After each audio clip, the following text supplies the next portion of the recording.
Di tengah kegelapan Jazirah Arab, saat manusia terjebak dalam menyembah patung, memuja arwah, dan menuhankan makhluk, turunlah 4 ayat pendek namun menghantam seluruh bangunan keyakinan palsu. Surat Al-Ikhlas. Sebuah surat yang Rasulullah bersabda, "Demi zat yang jiwaku berada di tangannya, sesungguhnya surat ini setara dengan sepertiga Al-Quran." Hadis riwayat Bukhari nomor 6643, Muslim nomor 811. Bukan karena panjangnya, tapi karena kedalaman maknanya surat ini memuat inti dari seluruh risalah langit yaitu Tauhid. Menurut Imam Al-Baghawi dan Al-Wahidi dalam Asbabun Nuzul, surat ini turun saat sekelompok musyrikin Quraisy mengejek dan bertanya sinis kepada Nabi. "Sifatkanlah Tuhanmu kepada kami. Dari apa dia diciptakan? Apakah dia dari emas atau perak?" Mereka menuntut deskripsi fisik, seolah Tuhan harus menyerupai ciptaan. Lalu dari langit turun wahyu. "Katakanlah, Dialah Allah, yang Maha Esa." Surat ini datang sebagai koreksi total terhadap konsep ketuhanan yang rusak baik dari kaum musyrik, maupun dari ahli kitab yang menyimpang. Surat Al-Ikhlas bukan hanya definisi, tapi deklarasi. Ia menjawab satu pertanyaan penting umat manusia. Siapa Tuhan kita sebenarnya? Surat ini menegaskan bahwa Allah adalah Esa dalam zatnya, tidak ada pembanding atau penyerupaan. Dia adalah tempat bergantung segala sesuatu. Tidak makan, tidak tidur, tidak lelah, tidak butuh bantuan. Dia tidak dilahirkan dan tidak melahirkan, bukan hasil dari siapapun, dan tidak menghasilkan siapapun. Dan yang paling agung, tidak ada satupun yang setara atau sebanding dengannya.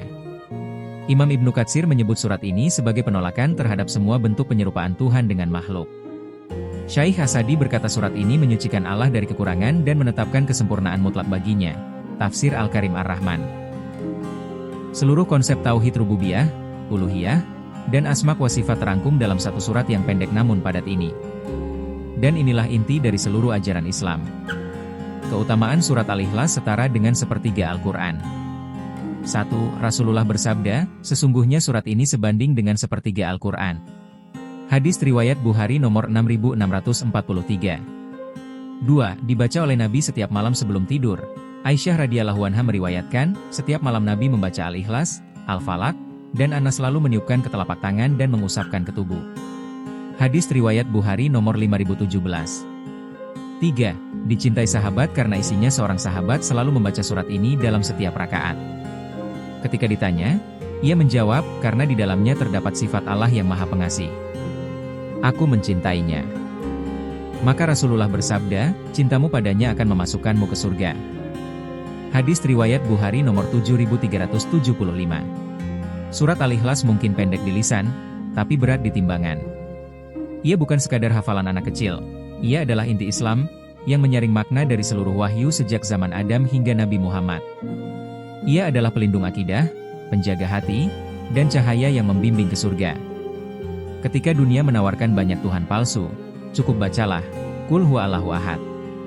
Karena Tuhan yang sejati, tidak diciptakan, tidak melahirkan, dan tidak akan pernah disamai.